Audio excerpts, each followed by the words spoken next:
all my friends in Florida, come to Florida, man. It's 80 degrees every day. Every day it's 80 degrees. No, it's not. Sometimes it's 40 degrees with hurricanes. And you name them, and that's stupid.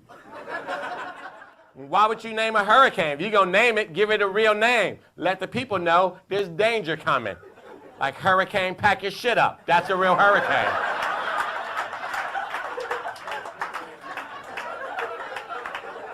I'm just saying, if hurricane pack your shit up's coming, I know that I need to be elsewhere. If you drown with hurricane pack your shit up's coming, you're an idiot. You deserve to drown. I'm not sorry at all watching CNN laughing. Ha ha, get him, hurricane, get him. I didn't know. How did you not know? It's hurricane pack your shit up. Well, welcome to the Check Drop. This is the second episode of Summit Comedy Presents the Check Drop. And our special guest, as you just heard and saw, is the hilarious Kevin Bozeman. And we're going to bring him in right now. What's Mr. up? Kevin? Hey, quick question. Yes, sir. You have on hand so many videos of mine. Why did you go all the way back to like 2007, 2006? Is that really, you're like, his best work is in the early 2000s, so I'm gonna go with that one. All right, I will answer that twofold. One is I just love that joke, and I've told you for years I love that joke. It's timeless. It's definitely one. It's one of your greatest hits. I don't know if you still do it in your regular act or not, but and two, specifically for I feel like that is one that won't get yanked down off of the interwebs as far as copyright protection. I was gonna throw up one of your newer Drybar sets that are equally as amazing, but second episode in, I didn't feel like something getting yanked down. So I'm thinking ahead. I'm thinking long term and professional. So that's kind of why I went that route. You do have a better filter than I do. A filter? Yes. You have a better filter. Like you can to think ahead of stuff. Where I'm just like, well, just trust me, it'll work out. Trust me. Hey, we got to do this college showcase. What are you doing? I don't know. Just trust me, Chuck. It'll work out. How many times have you and I gotten in trouble by me listening to "Trust Me, Chuck"? Listen, rephrase that. How many times have I gotten in trouble with that phrase? You got in trouble just because you knew that we get in trouble. That's what we do. And that is valid. But you know what? Out of all the times that you and I have hung out, I was trying to think of this today. There was one time that alcohol wasn't involved. And at least on your end, at one time you visited me at a brewery in Chicago. I was in for, I guess about 3 or 4 years ago. You were going to a concert. Yeah, I went to go see Metallica there, and it was Father's Day weekend. I still don't know why you didn't invite me to that. Yeah, sorry. I didn't think that was your jam. So, and you did not participate in any alcohol that day, which kind of surprised me. But you did stop by to visit, so that was. I did. That's because you were way out the way, and I don't think I had a show going on, but you were further away than I was comfortable with driving home with. Because as you know, I don't do one.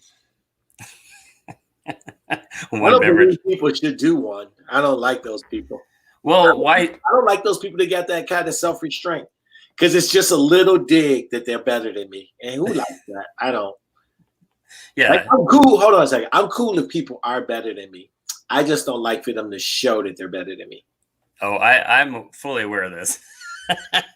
Y'all got our strengths and weaknesses, Chuck. Absolutely. And yours is in your left hand right now, I think. Is it my strength or my weakness? Hey, you pick. So what's up with you these days, man? I know you're doing a couple of different podcasts. You still doing the Ball Hog podcast? Yeah, I just got back into it because I was like a sports podcast. Okay. It hasn't really been a lot of sports. And then I still got, it wasn't just sports. It was, I talk about gambling. I talk about social, political issues.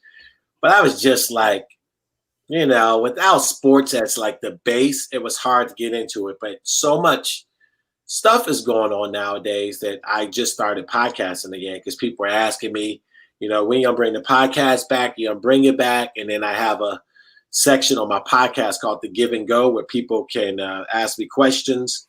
And then that started stockpiling. So I was like, all right, I'll dust it off for a little bit and see where it goes. Yeah. And then, you know, I mean, I think it's still an adjustment, man. We're just adjusting. Like I haven't felt, I can tell you that I haven't felt really funny of late. Not because nothing's funny to me. Do you try to be funny on the podcast, or is it just strictly just, you know, Q&A? No, I try to be funny. Okay. I try to be informative and throw zingers in there, but I'll go through stretches where I'm not. But when I get content like that, it's easy for me to freelance funny. But I'm saying just sitting down with pen and pad, cranking out jokes funny, that's been hard. Are you writing during this period and trying to, not write COVID jokes for when you get back on a stage, or like because you feel it's gonna be too hacky, or what's your thought process through this whole downtime? Well, the rule of thumb for me is nothing is hacky and nothing is unfunny until it becomes hacky and unfunny. So I just as I tell anybody, if you're going to talk about popular topics, then it has to be the most original popular topic because everyone is talking about it. So the best way to write from that standpoint is to write what it is that you're actually going through, because that makes it the most organic and the most non-hacky, because you're actually going through it as opposed to being general. You got to be more specific if you're talking about Corona, as opposed to like how it's directly affecting you. And then you judge it against what everybody else is writing. And that's when you decide whether or not you would keep it. All of that being said, nope. So you haven't written any Nope. COVID jokes? Another one. Not, so anything still that you're writing and like, hey, I'm prepping this for the return? And so I wouldn't say it's it was more quarantine jokes than COVID jokes. Just adjusting to a life that you used to have, and now it's like almost like a new life. So I've been writing jokes about that, but nothing Corona, but more quarantine related. Even still though, I have my moments, but I wouldn't be pull you out for a half hour, 45 minutes of stuff, which with 3 to 4 months of being locked down, that's what you should do. But I'm telling you, when I'm not living, it's hard to write. Like I'm alive, but I never felt like during this time I was actually living, because you were just so restricted. Gotcha. Well, so I'm assuming this is the longest time that you've been away from a microphone, like on a stage, since your career started. Yes, besides Zoom shows. My last shows were March 12th weekend, and I was in Calgary. Okay. And so you have not been on a stage since? I have not been on a live stage since. And okay. I do these Zoom shows, Chuck, and I'm telling you, you've seen me, and I've been known to go longer. I think the first time I did your brewery show in Charlotte, you told me to do 45. I probably did an hour and 5. And I was just like, well, Chuck, I hope it's good if I go long, because I'm not getting off. I'm that guy. But these Zoom shows now, literally, man, a half hour, I'm gassed. Yeah. Because it's you speaking. I don't, a lot of my shows, I don't even have people I can see, let alone hear. I'm just speaking into a blank computer for 30 minutes. Now walk me through that process. Are you selling these shows, or are these just free, just kind of so you can work on your chops type scenario? No, well, nothing's free. Nothing's free. Got it. All right. So always pay. No free. Is it a donation based scenario, or is it like, hey, it's a $10 hard ticket for you? I've done one of those for a friend, and I did a fundraiser for a comedy club. But all my other shows have just been corporate shows. Okay. So that's what I prefer. Now, how's the technology aspect of it? Are they all muted? That's the trade-off that I make. I tell anybody to ask, mute your shows unless you don't want to do material, unless you want that kind of question mark of what's going to happen during the show. Then by all means unmute it, because funny shit can happen.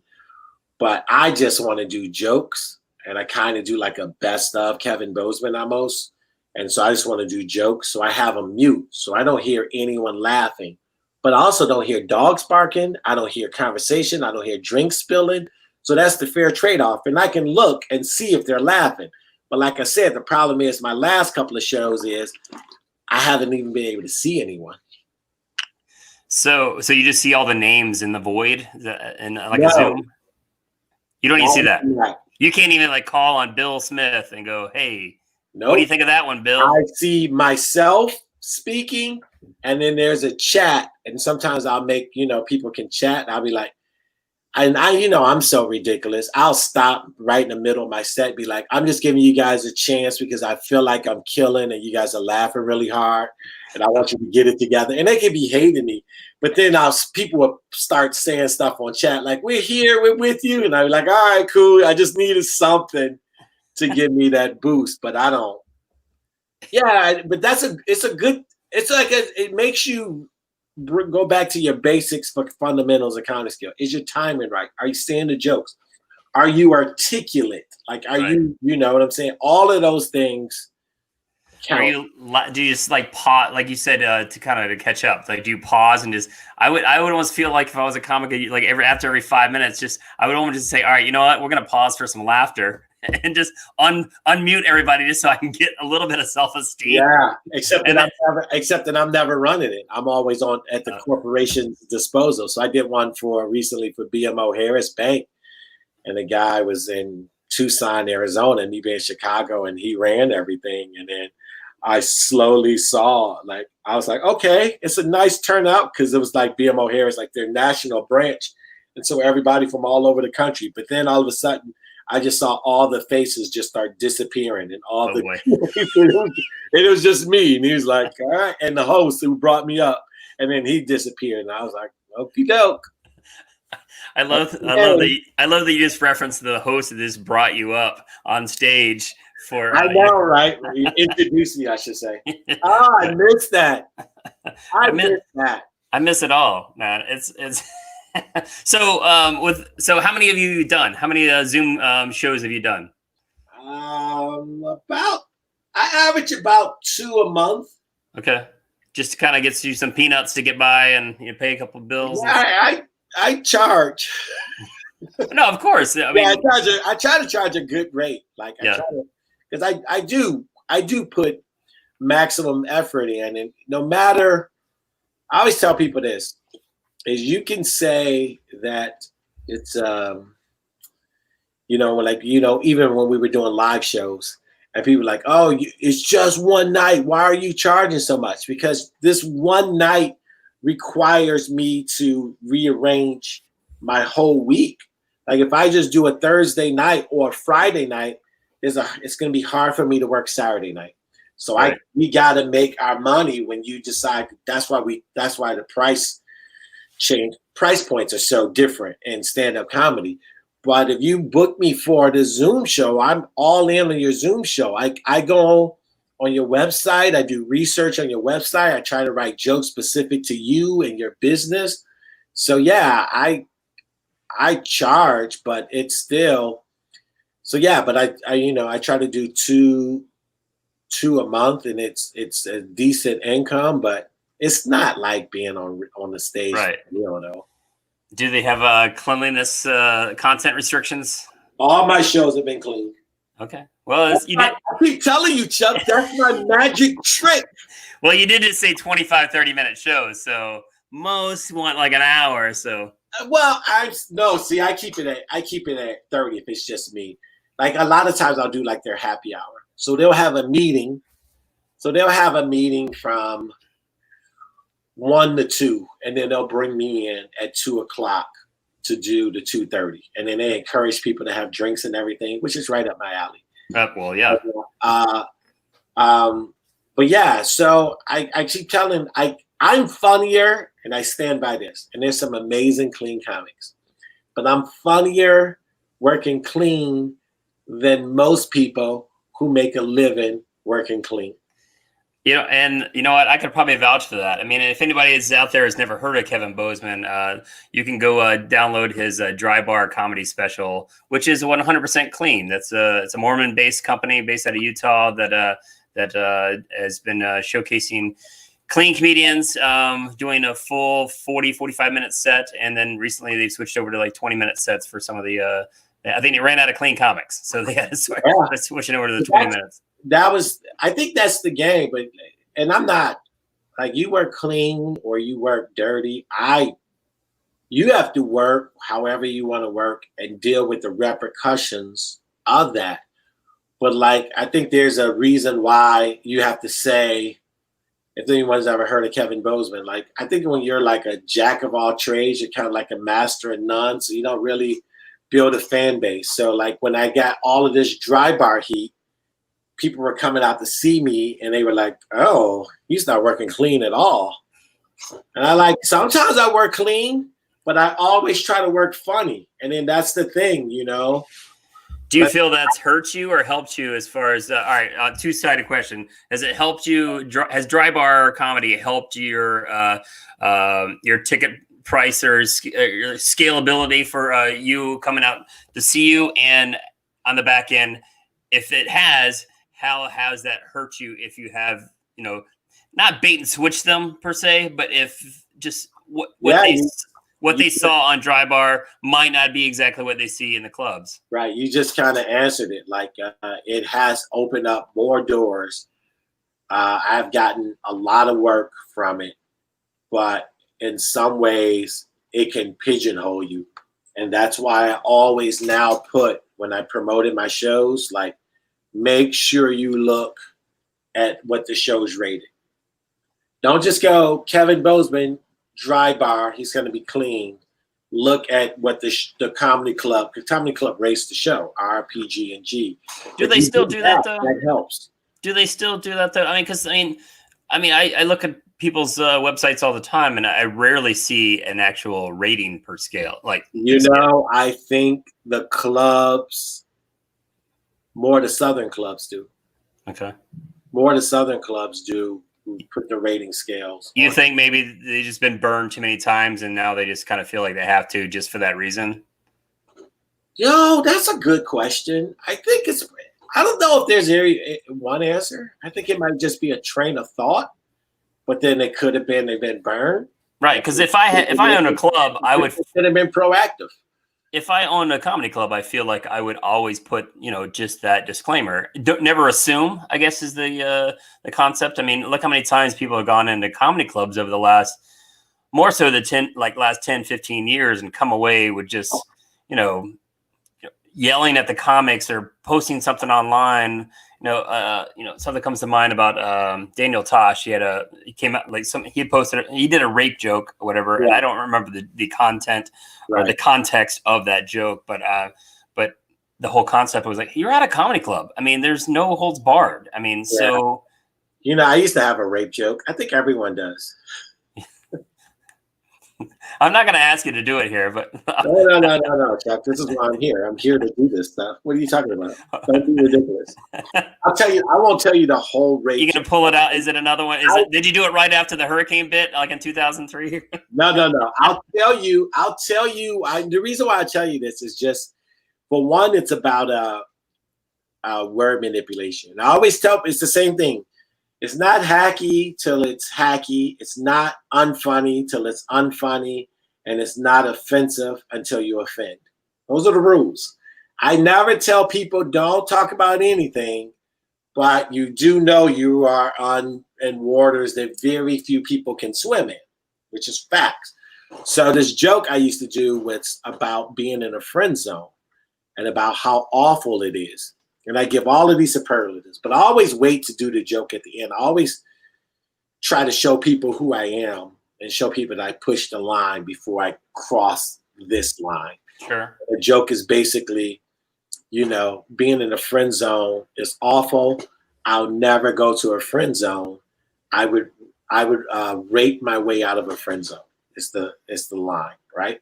And so that had a shelf life of maybe a year and a half. I did put it on my album though, because I really liked it. But I started getting pushback from it, and rightfully so. Like, I don't care I got pushback from it, but I literally changed it from rate my way out of a friend zone to everyone cringing to Bill Cosby my way out of a friend zone to getting applause breaks. But it's the same fucking thing. Yeah, I guess so. And that's what I'm saying, the same thing, but I just put the onus on Cosby when I don't even do the joke anymore. I don't even know if I remember the joke. Like it's just a joke that just got like buried in a recess in my brain. But like the joke that I did, like I say, I would Bill Cosby my way out of a friend zone, and then I was getting applause breaks.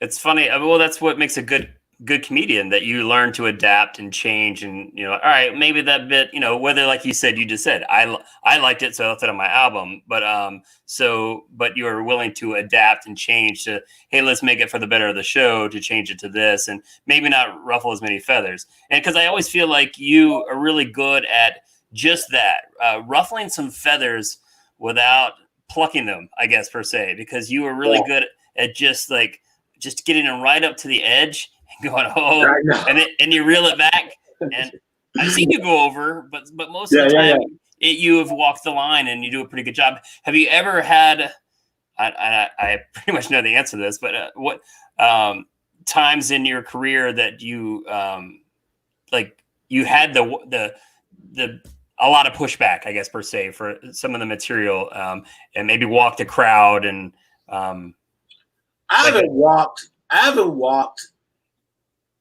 many crowds. I remember I think the last one I walked was in Toledo a few years, and I'll tell you exactly why I walked that crowd. It was 2 marriage parties in there.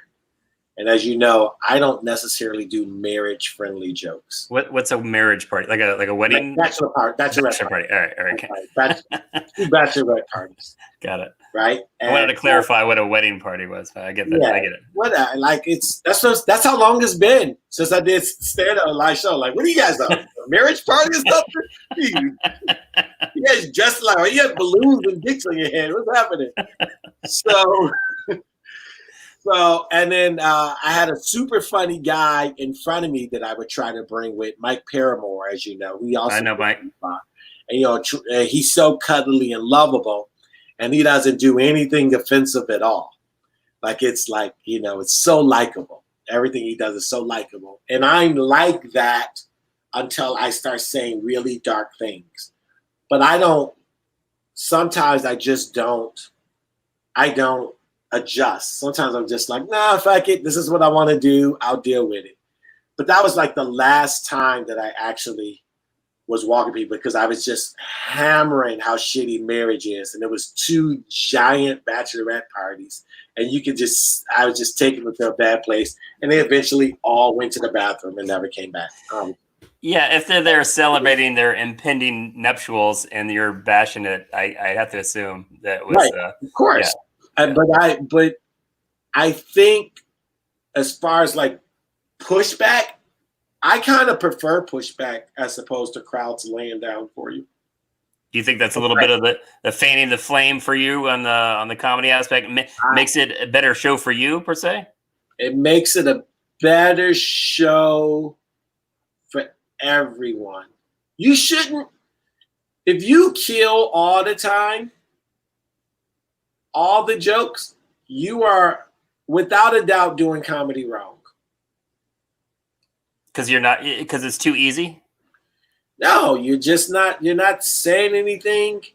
You're not saying, especially now with this everyone's divided train of thought, let's just call it. What do you mean?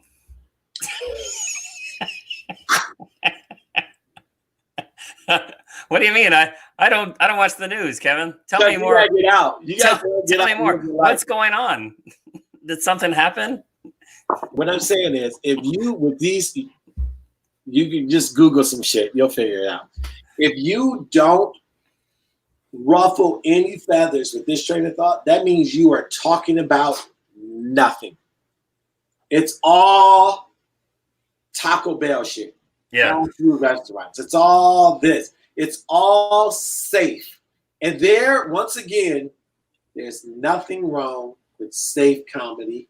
There's some great comics out there that I would pay to see. Don't ask me offhand because I can't think of it. That I would pay to see that are safe. But for me, I like to make you squirm. I just feel like that's my best comedy.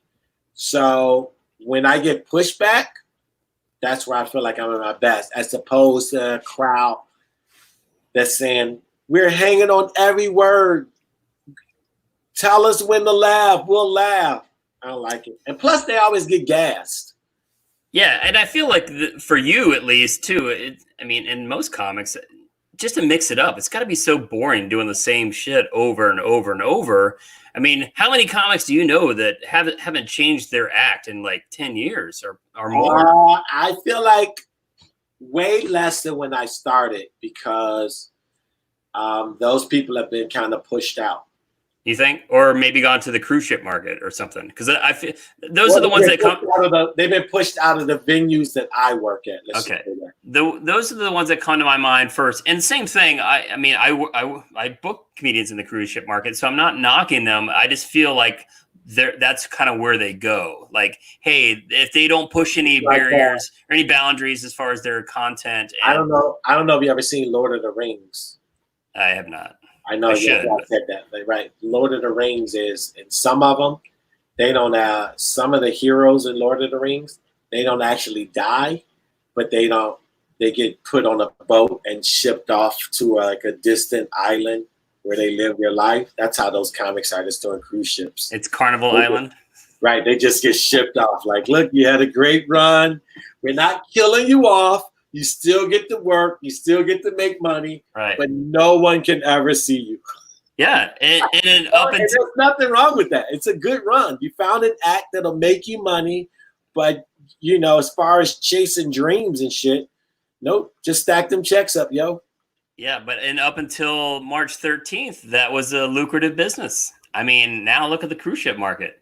I mean, I just saw, did you see like a couple of weeks ago that the cruise ship just came back from like months at sea? I did not hear that. I knew at one time that a lot of them were being kind of just floating around in limbo. So was it a Carnival? What cruise line do you know? I have no idea. Could you imagine if you were still stuck on there? I mean, like as an entertainer or whatever. And I did one cruise ship. I wanted to see what it was like. I did a Soul Train cruise back in January. Okay, I do remember that. I did a Soul Train cruise, and the best thing about the Soul Train cruise is, it's not going to be a shock to you, is that alcohol. I discovered that Caribbean rum is my favorite thing. Oh my God. Chuck, you and I have got to get drunk on real Caribbean rum. Not that Bacardi. I'm talking like Bacardi that you never heard of. It's like, why is Bacardi $40 a bottle? Like, this is so freaking good. And why does it come in 2.5 liters? It's so odd. Exactly, right? But I'm telling you, the cruise ship itself was fun. But I was taking the weirdest Dairy Queen shits I've ever taken in my life eating that food. I had just stopped eating there and was just eating protein bars. Were you eating too much, or just the content of that food, which is kind of that food, man? I'm not a fan of buffets to begin with anymore, but I'm definitely not a fan of buffets. So I was just, by the end of the run, I was just trying to eat peanut butter sandwiches, because it was just like, but the experience itself is good. And I was on there, I was performing with legends of Soul Train that I had thought was dead. And I was like, oh shit, they're alive? It was I was like, oh my God. I performed with you. I thought you was dead. That seems like half of those old school like Motown groups, though. Like I don't necessarily know all the members' names of these bands and such, but I feel like they just keep circling out new people and just still go on the tour with whatever that, under the umbrella of that name? And is there anybody alive from that original group type scenario? Right. They got maybe the lead singer or the dude that wrote the songs, and then everybody else you don't War was on there. I don't know if remember the band War. Yeah. Back in 1972. What was it good for? That song, Cisco Kid was a friend. Remember that song, Cisco Kid? Like, this was in 72, and they sang that song. That dude killed it. He was so good. Or he lip synced it great. Yeah. You mentioned earlier, Mr. Cosby. I thought of this. You work a lot with Hannibal Buress, and Hannibal Buress was kind of thrown into the forefront of the comedy world a few years back when he kind of unfairly thrown into the world. Yeah, unfairly thrown into that world. Okay. Why do you say unfairly? Well, it's unfairly because if you do a joke. Like, hold on, let me take a step back. I say unfairly, I lean unfairly, but I get the nature of stand-up and I get the nature of who he is. But if you come see me perform and I do some jokes, but I'm not doing it like on HBO or Netflix. I'm just doing it for this particular crowd, and somebody records it and puts it out there without my consent, I consider it unfair, especially because the information that he attained is there for everyone. Now, I guess if you're not a comedy fan and you're just happening to be listening to this, I mean, what year was that, do you think? They're not a comedy fan. Why are they not? Listening? Maybe they stumbled across this. What do you have? Maybe they just stumbled across hashtag podcast and decided to listen. Who knows, Kevin? Come on, play along. So Hannibal Buress referenced Bill Cosby and his allegations kind of before it was well known. Would it safe to assume? Is that the... Before it was well known, he brought it to the mass, but people in circles knew. Okay, and I did not know because being on the talent side, I mean, and I don't live in... Much like Louis C.K. Right, same scenario. I don't live in L.A., New York. I'm in Charlotte, and I love my little comedy pond that I've created. So now, do you think? So you obviously talked with Hannibal quite a bit. Like, was he mad about that, or is it kind of two sides of the coin? Like, hey, this propelled me into this new stardom. I don't know if it necessarily propelled him. I think he was trending up anyway. I would say this without, and I've never asked him this because I know the answer to it. If he could do it all over again, he wouldn't have. Okay. He wouldn't have. And I'm not sure if that's a good thing, because I think he's a hero for it, because I believe I'm a dude that I don't care how good you are or whatever it is you're good at shit. I try to hold you accountable. Like, I think Lance Armstrong did some amazing things for people, but he's a piece of shit dude. I think Cosby did some amazing things, especially for the black community, but he's a piece of shit dude and he should be behind bars. So I do believe that without Hannibal, Cosby would still be Cosby. But I also get why, if Hannibal had a time machine, he would go back and be like, I'm not going to say that joke at that point. All right. So, like, is there anything in your act or whatever that you would be pissed if somebody recorded and uploaded? And do you have any kind of parameters when you go into comedy clubs now? I mean, or any venue, whether it's a college or a private event, that they can't record you? Are you always going to fall victim or be prone to somebody lifting what they see and hear and manipulating it? Well, not even manipulated if you don't want it out there at that point in time. I mean, it's almost the game. Like, what are you gonna? Everyone loves to have moments of saying what they're a part of. So, you book a club and you tell the club, I want to make sure. And that's what I always try to tell colleges and clubs. The one thing I always try to make sure this happens is make sure they're not recording me. That being said, I ever tell you about my story about Youngstown, Ohio, where I went VIP strip club and they got kicked out for the recording of strippers? You were recording the strippers? Yeah. Okay. No, I have not heard that story. Sounds like a perfect time since you brought it up. So I got into a club. I was doing some college gigs, and then after a college gig, I go. Wait, was this a Summit Comedy college gig? Or okay, all right. Summit. Yep. Summit. SUMMIT Well, you were with another agency or two before. So I bet it was the other one. I think you got your lines crossed. Summit. The person that booked me, Chuck Johnson. Chuck Johnson booked me. I didn't book you for the strip club though. Oh, you backpedaling now? Yeah. All right, tell your little story. Oh, it's a little story now. Tell this little story that means nothing to somebody. Okay. No, it means nothing. I went out with had a couple of friends in town. They took me to a strip club.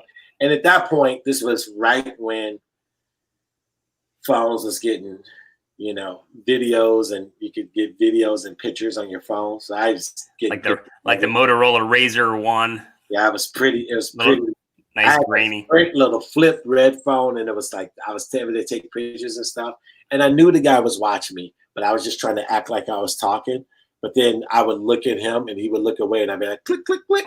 But one time I clicked it, and it was just like, and I was looking at it, and I was trying to get another one. I forgot about him because I might have been drinking, and then they end up throwing me out. But they never took my phone and never made me erase the photos. So I still had all the stripper photos, and my phone was pretty popular. So story means nothing, but I just wanted to share with you. Like, thanks. What happens on the road? That being said, what I did to them happens to the comedy game a lot. You don't want it to happen. Sure. But sometimes it does. And, I don't know what you can do about it. Well, are you a fan of what are they called? Yonder Pouches? Is that what? I think that's the brand. Yonder Pouches. I know Chris Rock. I saw him a few years ago, and they had the Yonder Pouch where you put your cell phone in and it locks, and you literally cannot. You can bring your cell phone inside with the pouch, but if you need to make a phone call, you have to leave, and then it's basically a magnet of some sort. Something that clubs need to invest in, and that would be something that only A clubs would invest in. That would be something that the Madisons, the Minneapolis, the Comedy Club on State in Madison, the Acme Comedy Club, the Improvs, that would be something that they would have to invest in, because it's not going to be cheap. But I have to assume that it can't be more than $10 a pouch, and spend $4,000 and like that covers your show. So I think it's a brilliant idea. I don't understand why more clubs wouldn't do that just to protect the comedians, because the backlash the backlash doesn't help them either. Your love for comedy is adorable. When you say, I don't get why the club wouldn't protect the comedian. It's adorable. It's adorable. It's adorable that you have that kind of love for comedy, that you still don't get why a club wouldn't protect the comedian. I have been told that I am not your typical agent in this business, and maybe that's why, because I stay in my little pond in Charlotte, North Carolina. You have much love for comedy that you're like, I don't get why clubs wouldn't do that. Oh, not at all. Really? Well, and I don't even know if it's a love for comedy. It's just I feel like it's just decent human behavior. I mean, just to take care of the people that take care of you. If you eat, here's what I want. Here's what I don't want. I don't want. My best clubs are dive clubs that got like a fan base. Like, I don't want food served at my shows. I don't want, like, the Improvs are great. They pay well. They got, some built-in fan base. They go, if you are performing at the Improv, we know you are good. Otherwise, you wouldn't be at the Improv. Right. But you can't ever convince me that serving a steak at a comedy show is a good thing. Like, how can you possibly laugh eating a steak? Right. Popcorn, Yep. Bullshit nachos. Yep. Steaks. You have to have utensils. Now there's more activity involved. There's effort. There's a left arm and right arm going. You're full. What's he saying? Like, it's such a distraction point. So who do you like? Obviously, you work all over the country and even outside of the country. What is your favorite comedy club in the country? Oh, that's easy. Comedy Club on State, Madison. You've been there. Yep, Madison, Wisconsin. Yeah, they're doing it now. They actually, I think they're making it a 450 seater now. Nice. And I've been there a few times, and I really what I took away from that place. I mean, been a million comedy clubs, but they really treated their staff really well. I mean, and I remember me and Melissa Beer went to that, and they had a really cool intro. Like it just felt like they went over the rules like in a comedic way, but obviously got the point across of saying like, hey, this is our show and you're just here visiting, so don't screw it up. So here's the thing. This is true for stand-up, this is true for you, the agent, it's true for comedy club, it's true for all levels of the stand-up business. The agents, the comics, the club owners, the staff. If you care about the product and truly invest in the product, the money will take care of itself. But so many people are in the business where they only think about the money as opposed to the product. But if you knock out the product, the money will take care of itself. So many people are always just like, that's why they skimp. That's why they try to bring in bullshit acts, and that's why they're paper in the room all the time. If you just treat everyone the way you want to be treated, you can train an audience into being an audience that just learns to appreciate good comedy, because you know that the club is a well-run club and they don't want to put shit out there because they care. Just like we're talking about you. You care about comedy. Your love for comedy is so adorable. That's not my love. No, I'm not talking about my love. I love that. I love the art of performing, which is why I love the art of performing, which is why I make a living off of it, because I love the art of performing and I don't take it for granted. But it's the same thing. You love the art of stand-up and you don't think like have you not passed on people that would have made you money, but you didn't like what their act? Oh, all the time. I mean, yeah, exactly. I mean, but it's there's so many spokes to the comedy wheel. I always say that, the 5 C's of comedy is literally the clubs, colleges, corporate events, cruise ships, and churches. Is kind of makes up the most of the comedy wheel as far as making money. And not every comedian can do all 5 spokes of the comedy wheel. So, I mean, I remember like Roy Wood Jr. was one that I always knew that like, oh man, like, it happened. Like you could book him on one night at a club, the next day at a college, the next day at a corporate, and like, yeah, the money it fluctuated and such. But like he and many other comedians could do that, but not everybody could. So I always kind of coach, up and coming comedians, and not to say like, hey, if you work edgy, that's great. I'm not going to condone that. I mean, that's your avenue, but your avenue is going to be limited probably just to clubs. Here's the thing, though. You can tell people is you can work edgy. You're not gonna hold their hand. They have to know when to dial it down. You can't be the one to tell them, "Hey, I need you to dial it down." They should just know, and then you have trust in them. And I'll say, like, that's been good with our relationship. It's like you told me. I think it was you. You said there's 2 people that I don't tell who to do their set when they do showcase. It was me and whoever else you had said at the time. You do your showcase and you trust that I'll figure it out or know what to do, because like that's part of it. Because you've done it so long and you're seasoned, and like I think if I put too much input into somebody's brain, and I think it might mess up the process. and the beauty of what your art form and but some do need that guidance. And some ask for it. Some, and right. rightfully so, should ask for it. But yeah, some people who hand you have to hold, but some you just, they figure it out. And that's what I feel like a good agent does. I mean, I've been doing this so long. I've seen so many agents that just stick somebody up on stage and say, good luck. I mean, and just that, we're all here to make money. I mean, you on both sides of the fence. So what I did, what I do for you last year, 50 colleges, maybe. I did a lot for you. I did over 30. 50 might be too much, but it seems like 50 when you're doing colleges. I know it was over 30. And we would go through them. You'd be like, yep. And then you'll be like, hey, you got a grade that wasn't so good. I'd be like, I can tell you what college. No need. I know what happened. Let's just keep going. I know why I sucked. I know. And you'd be like, all right, cool. Because sometimes there is a wrist slap afterwards. It happens. I am an eternal envelope pusher, I believe. And sometimes that's the game, though. Like, I'm not even mad at the game because I know that that's the game. The game is not to offend the people that seemingly all they look like is they want to be offended.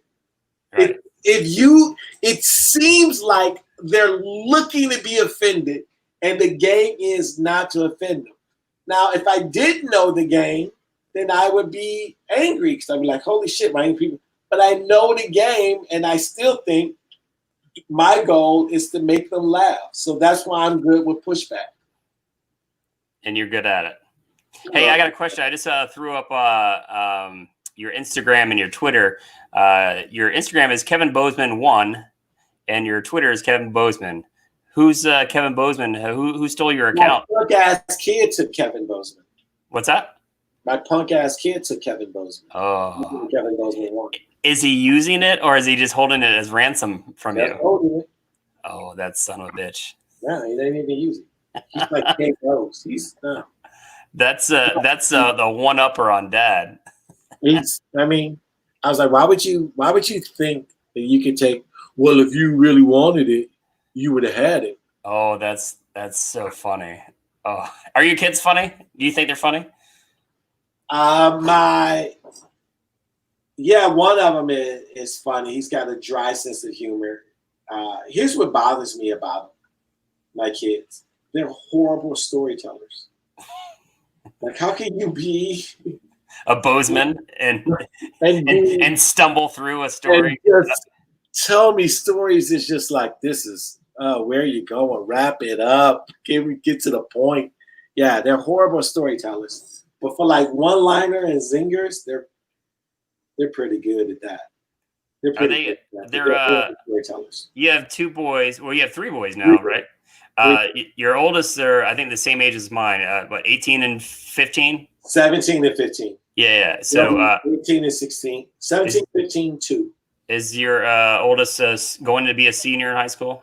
He'll be a senior. So, because Austin's we've been looking for schools and stuff because he's in athletics and everything. And I would like to say they're going to have seasons, but every time you look when they have, they just put 25 Clemson players in quarantine.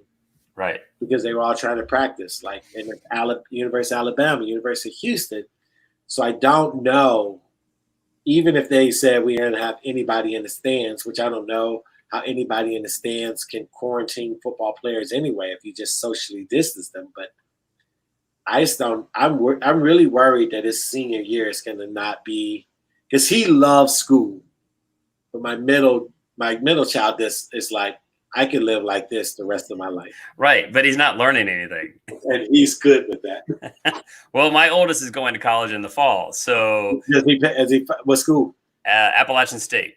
Appalachian State, yeah. And that's where me and my wife went too. So right. It's almost like we're going back to school. We're all excited, and but he's more like, "Hey, what the hell is up with this, COVID shit?" So I'm really curious. But ultimately, I mean, plus the aspect of my career that 50% of Summit Comedy's business comes from the college market. It's scary to know whether or not that's going to happen. And And I feel though, and I mentioned this last week that, but these companies they're businesses. They're going to want to push people in there as quickly as possible, and because they have to make money. So all the high water, they'll take their risk eventually, and take their risk. Yeah. I would say, like, you just have to find. There's a lot of people, remember when early on during the coronavirus, there was people so pissed off because they couldn't get their hair did. And I was just like, I'm not even telling you that you're wrong, but I'm saying that there's two groups of people. There's people that realize some shit's not important, and there's other people that don't realize that everything's important to them. And I'm not even saying that they're wrong. I fall into the category of some shit's just not important. Right, like your beard, just let it grow out, and My beard looks like I'm an African American professor of like African American studies professor, at a community college show. Yeah, I can see that. Well, but you are a college professor. You can mention that, I guess. Yeah, are you still doing that gig next fall? Yeah, I actually taught a second class of stand-up comedy. It's an advanced stand-up comedy so I teach stand-up comedy at DePaul University and then advanced stand-up comedy at DePaul University. Nice. It's great. I'm telling you, it's great. People say you can't teach comedy, and I agree. And I tell them that. I go, if you're not funny, you're not going to leave here funny. I tell them that right up front. I go, if you think I'm going to teach you how to be funny, I cannot teach you how to be funny. It's a character trait. It's just, I can't. It's in your blood. What I can teach you is how to be better at speaking in front of others. And that's a talent you almost need to have nowadays. You always got to be able to sell yourself. Right. Worst case scenario, you sell it as a public speaking class, and that still would be beneficial in life. So many people got that as a bucket list, and so many people think that they're funny. Right. So the classes. Well, it's just like any kind of entertainment. People think that they're a good singer, and then they go on American Idol, and because everybody in their world has told them that, and then they go on and go, not right. You're not. Yeah, but you've seen that. Like, how many times? I go, it's one thing to be funny in front of 10, 15 of your best friends that know who you are, know who the people you're talking about, and so they got point of references. Right. It's different in front of being funny in front of 200 strangers. I've started a collection of online links that I get. I started that January 1st this year, just because I get so many just the worst submissions ever. And one day I'm just going to start selling it to comedians as a little side joke. Are they all comedians, or the people that just try and stand up? Comedians, in quotation. Well, when you say that though, but are they? No, they're not working. Are they working? No, it's all the ones that you would expect. Like in their, I joke and say that it's in their living room, but now that's reality. 4 months ago, right? Yeah. Are you getting those clips? I have not yet. I haven't gotten any like. It makes sense. We dude, I didn't even think about that until I just said that. It's just the clips of them performing in the living room, but that's the world we're in. So that's pretty funny that I even brought that up. But it's people like the fake microphones and I've seen it all, man. I've been doing this. I would not ever want your job. I think you're good at it. You're really good at it, but I would never, ever.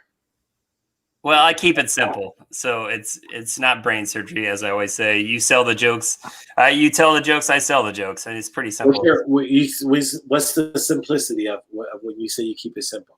I just that I don't. There's no bullshit involved. I have the ability of hey, if you are a high maintenance comedian that just causes problems, I don't just keep you around. You are gone. Like, it's just. Whereas I see people in LA where their hands are tied, other agents like, well, they're for this big corporation where, hey, I don't like that comic either. He's causing headaches. He's the next Chris D'Elia or whatever. That has there's baggage attached, but then they still have to sell them with a straight face. I mean, I am lucky that I am my own company and that I can just work with the people that are just simply funny.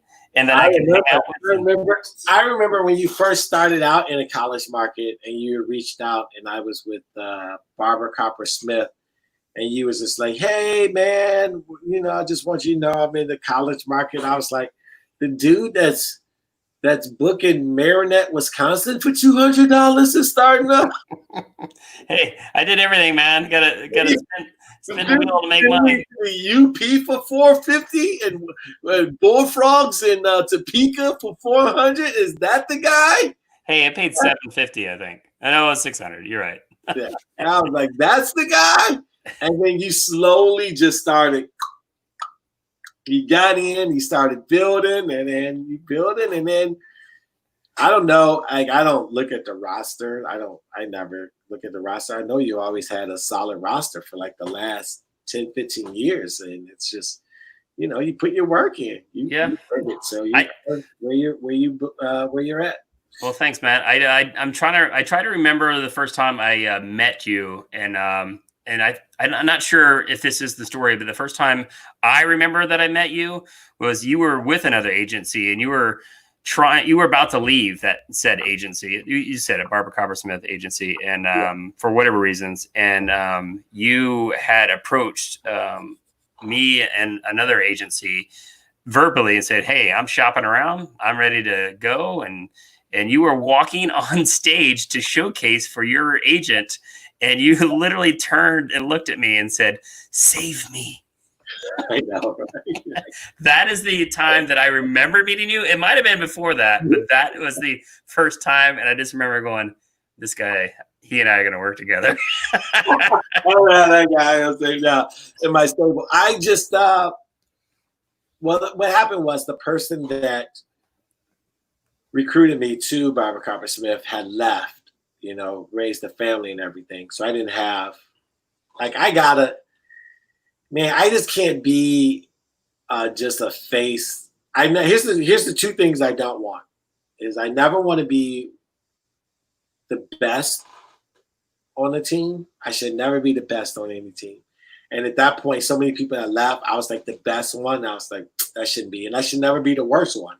I should never be the best, and I should never be the worst one on a team. Like, that's just how I look at it. Regardless how I feel, I might feel differently, but I should never be looked upon as the best or the worst. And it was just time, like the person that recruited me, it was time to go. And I saw you was on the come up. So I was just, I presented to you and a couple of other agencies, and I was just like, make your pitch. Here's the colleges that I work all the time. Make your pitch of why I should be with you. And you went out, and we've been golden ever since. Yeah, well, it's been a good run, man. This is where this is where I tell you, like, oh, I gotta let you go. I'm good with that. I totally, everybody that tells me that they gotta let me go, I'm like, yeah, I get it on some level. I get it. But I also know that if I get a chance to fuck up one of your shows, I am going to wreck it, and I'm going to wreck it the right way too. I'm going to wreck whoever you think your prized pupil or possession is, and I'm going to go in front of them and make like this. That's funny.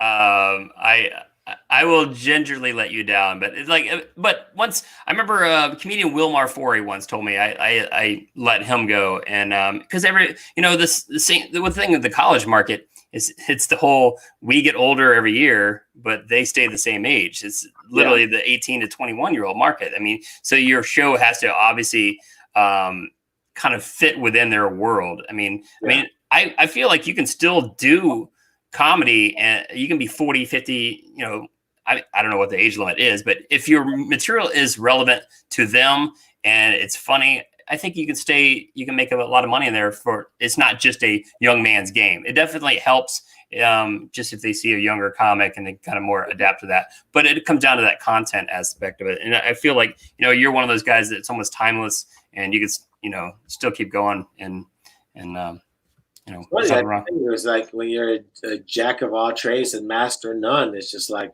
I'll go anywhere if the money is good, but then also, it's hard to build that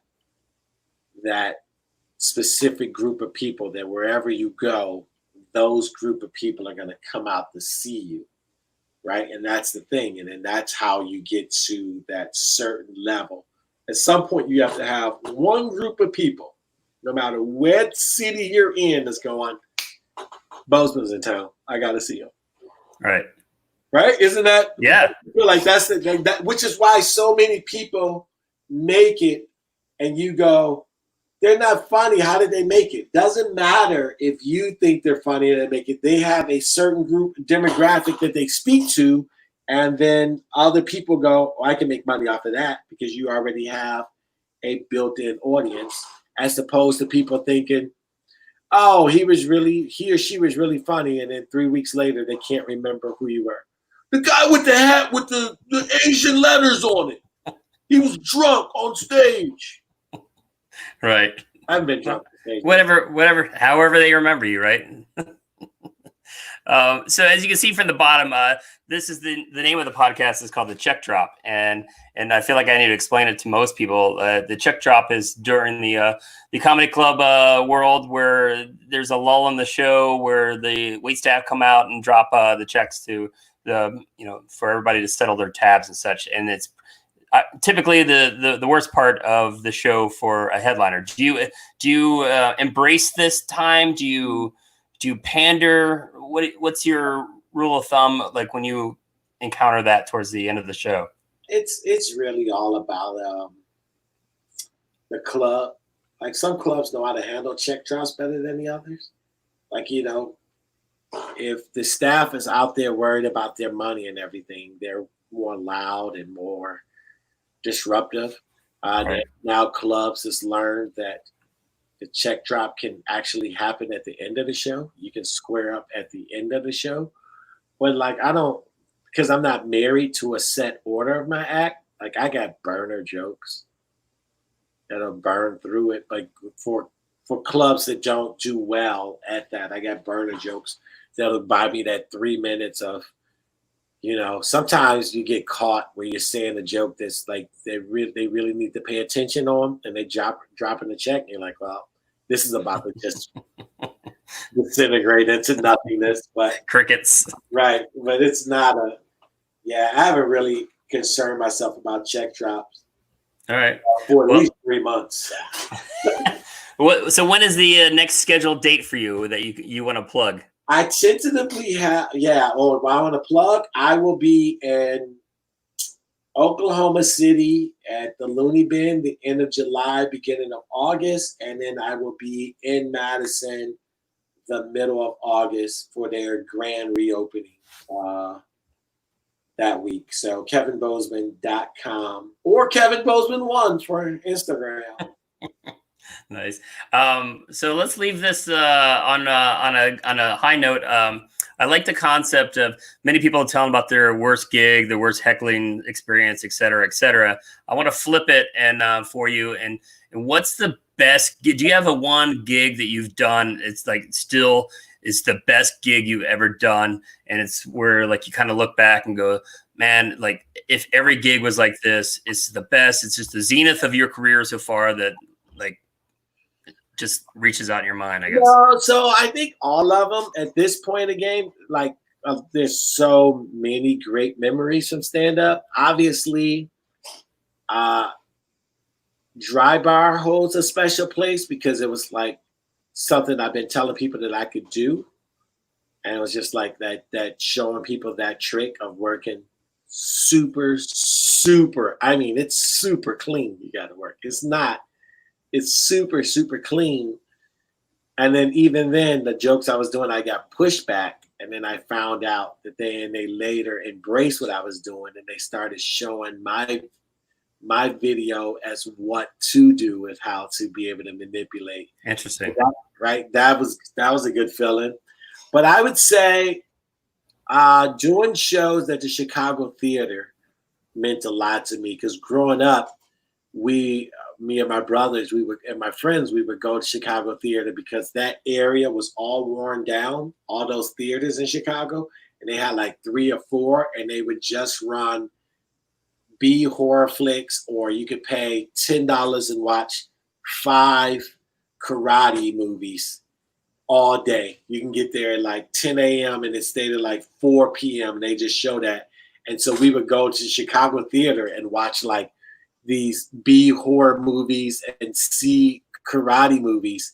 and we would be in that theater. And then after they restored it, to get to perform there was a real highlight. And then also just when I headlined Vegas and seeing my face on the strip, because I've given them so much fucking money.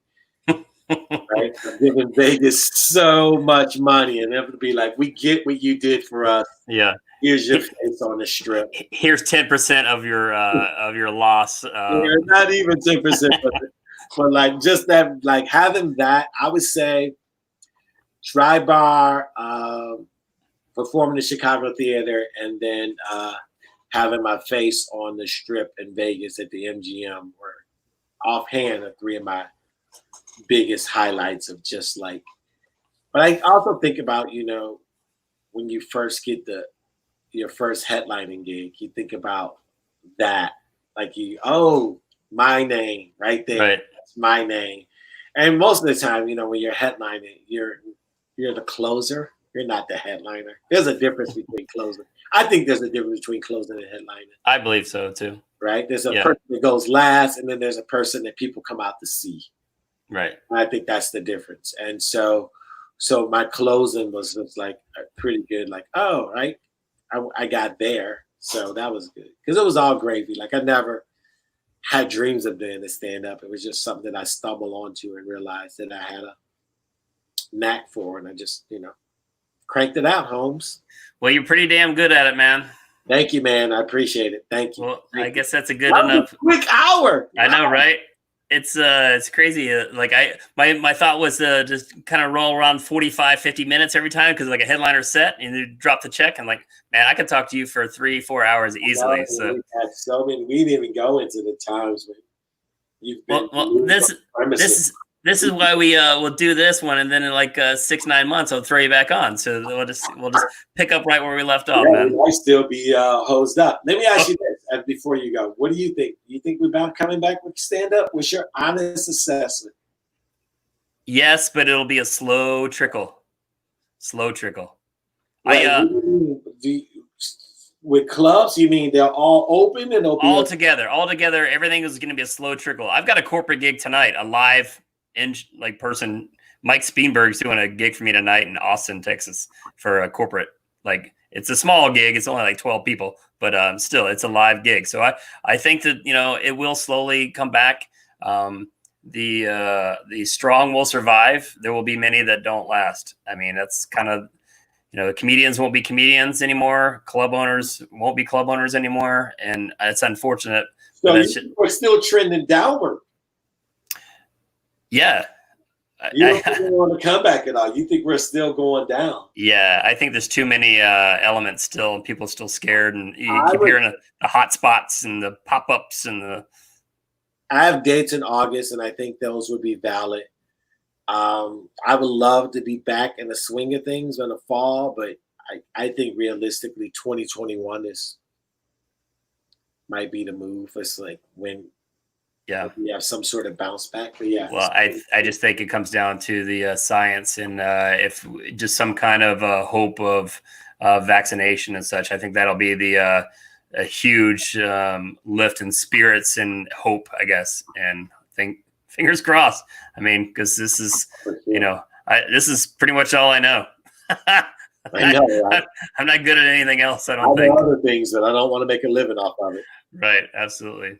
Sure. Well, Kevin, man, I love you, and I appreciate you coming on here. And we will see you on the flip side. Anything else you want to plug? No, I mean, I got happy hour on YouTube, the Kevin Bozeman, where I drink with my friends to catch up with them. And then, you know, my podcast, the Ball Hog Podcast, and hopefully wherever your peeps are that's supporting this show can go to kevinbozeman.com, and hopefully I'll be live soon at a comedy stage near them. Perfect. And anybody out there listening needs a comedian, summitcomedy.com. You can follow us at Summit Comedy pretty much anywhere. And now we're on. I'll shave and color this beard if you need me. There you go. Kevin will adapt anything to your event. And we're on all the podcasts, you know, Spotify, pretty much all the platforms and such. We got there pretty quickly in the last week. So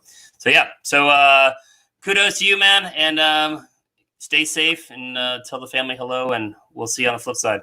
All right, homie. All right, later.